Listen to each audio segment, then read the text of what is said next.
Welcome to episode 75 of Gods and Heroes of Ancient Greece.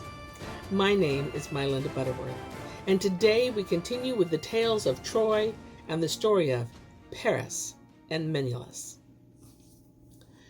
The host, at Nestor's advice, had been ordered according to family line, stood ready for battle when at last they saw the dust whirled up by the Trojans advancing from behind the walls. The Argives, too, began to move forward. When the two armies were close enough for the fight to begin, out from the ranks of the Trojans came Paris, girt with a spotted panther skin, his bow over his shoulder, his sword at his side. Brandishing two bronze-tipped lances, he challenged the bravest among the Danai to single combat. When Menelaus saw him spring forward from the mass of soldiers, he exulted as a hungry lion who seeks a buck or stag crossing his path. Fully armed, he leapt down from his chariot, eager to punish the thief who had robbed his house. But Paris shuddered at the sight of such an opponent, as if he had seen an adder. He paled and drew back, mingling with the throng. When Hector saw him recoil, he called to him angrily, "Brother! You are a hero only in stature. At heart you are timid as a girl, and nothing but a clever seducer. I wish you had died before wooing Helen. Do you not see that the Argives are laughing at you because you are not man enough to stand up against him whose wife you carried off? You deserve to discover what sort of man you have offended, and I, for my part, should have no pity on you if you lay on the earth, covered with wounds, and soiling your fair locks in the dust." Paris replied, "Hector, you are hard of heart, and your courage is firm as a brazen axe, with which the shipbuilder cuts his timbers. But you reproach me unjustly. Do not mock my beauty, for beauty too is a gift of the immortals. If you desire to see me fight, bid the Trojans and Danai rest their arms. Then, for Helen and all her treasure, I will venture single combat with Menelaus, the hero, in the sight of all the people. The victor shall carry her home. This shall be sealed by a treaty, and soon you shall plow the earth of Troy in peace, and those others will sail for Argos."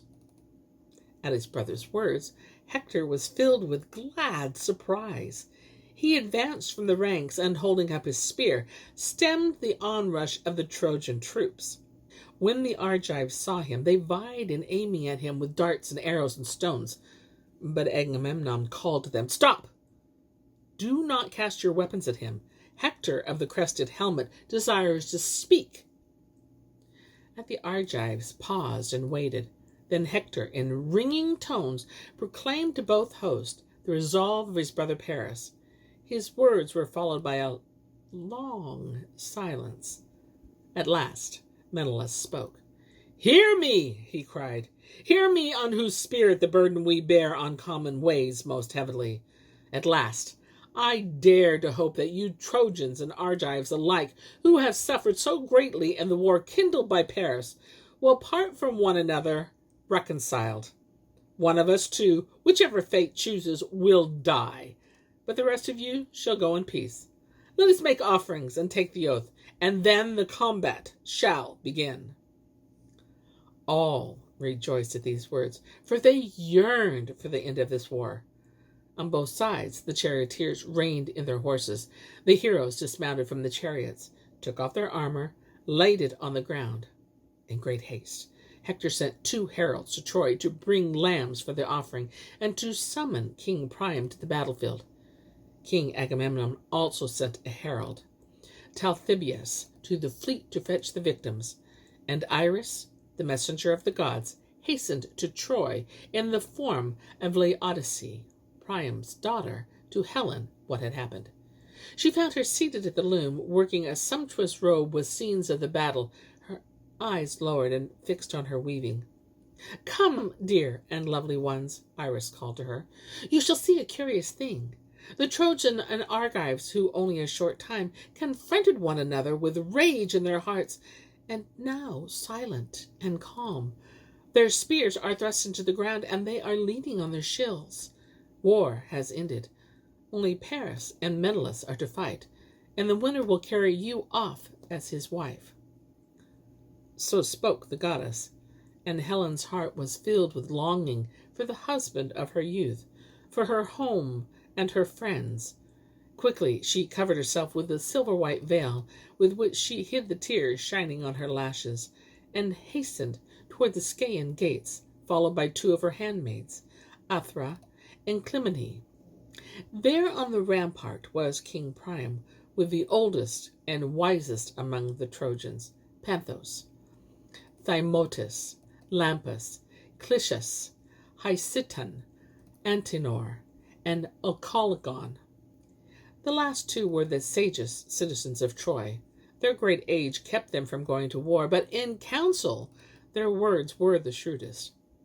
When from the high outlook they saw Helen coming, they marveled at her grace, and one whispered softly to the other one, "No one indeed should blame the Trojans and Argives for their willingness to suffer years of misery for such a woman.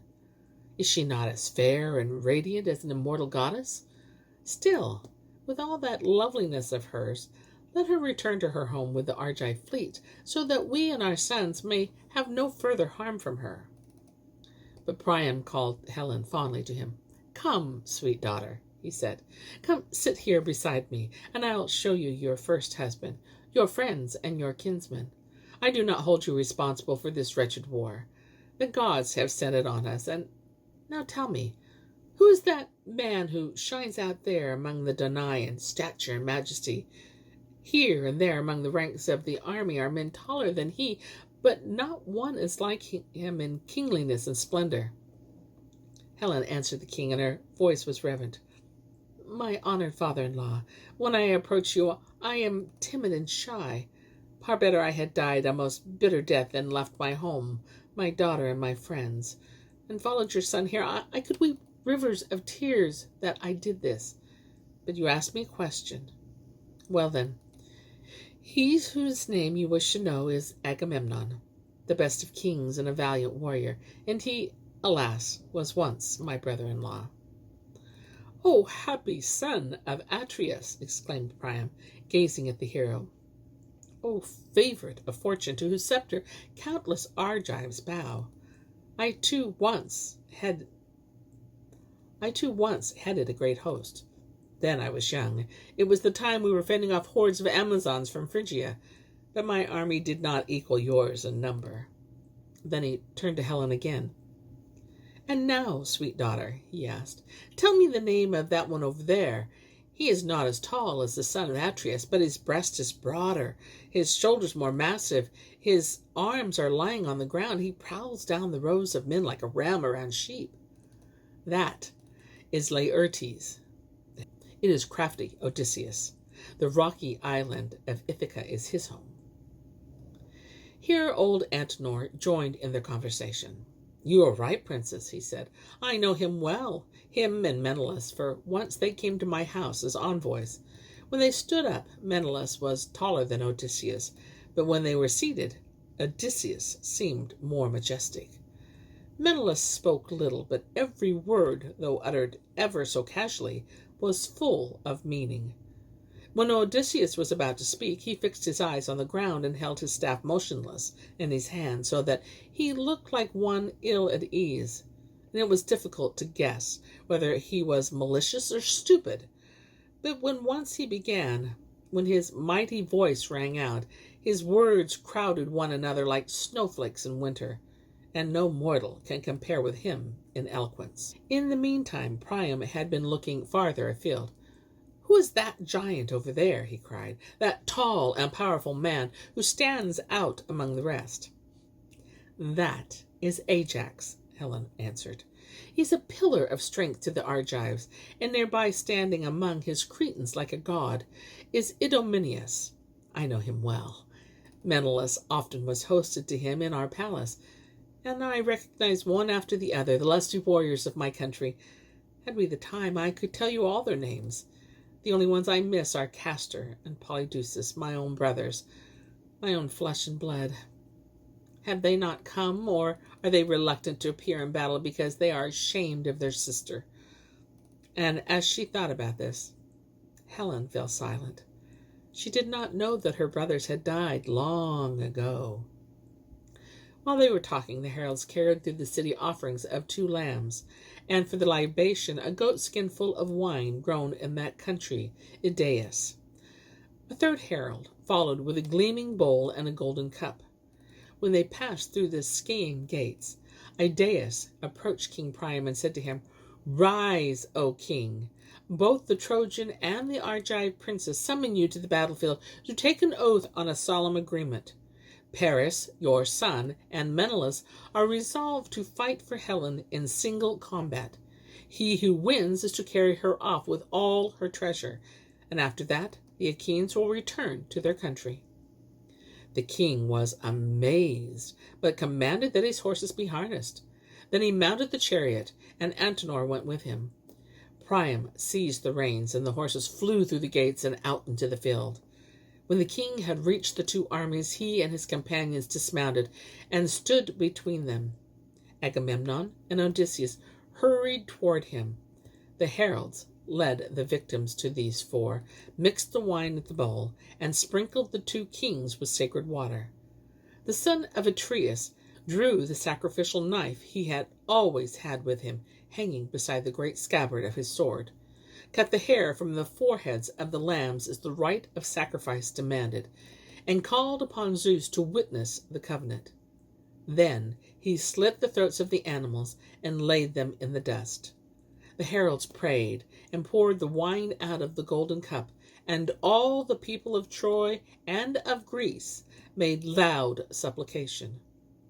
"O Zeus and all the deathless gods, let the brains of the first to break this solemn oath be poured over the earth like this wine, theirs and those of their children." And now Priam said, "I shall return to my citadel in Ilium, for I cannot bear to see my son fight with King Menelaus in mortal combat, of which Zeus alone knows the outcome." So the old man mounted the chariot with his companion and guided the horses back to Troy. Hector and Odysseus now measured the space for the combat, and in a brazen helmet shuffled 2 lots to decide who was to be first to cast the lance at his opponent. Hector shook the helmet, and out fell the lots of Paris.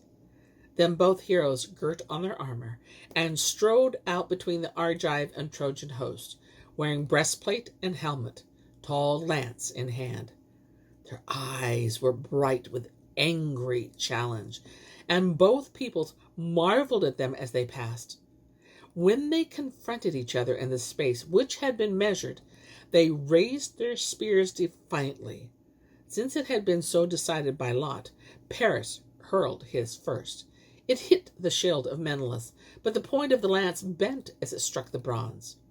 Then Menelaus lifted high his spear and prayed aloud, "Zeus, let me punish him who offended me first, so that on through the generations our descendants shall fear to wrong their host." With this he flung his weapon. It pierced the shield of Paris, penetrated his breastplate, and cut his tunic at the thigh. The son of Atreus snatched his sword from the scabbard and aimed it at the helmet of his opponent. But the blade splintered with a shrill sound. "Cruel Zeus, why do you grudge me this victory?" cried Menelaus. And he rushed at his foe, took him by the helmet, and turning drew him toward the Argive host.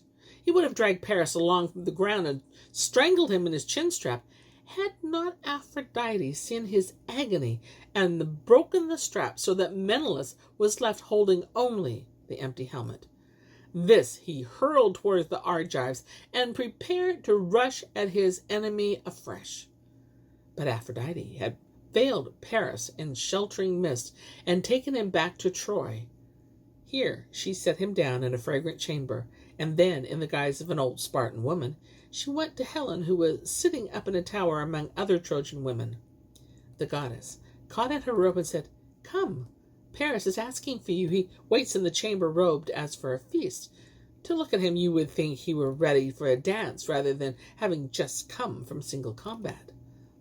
When Helen looked up, she saw the goddess vanish in all her divine loveliness. Unnoticed by the other women, she stole from the room and hastened to her palace. There she found her husband adorned by Aphrodite. He was flung on a couch at his ease.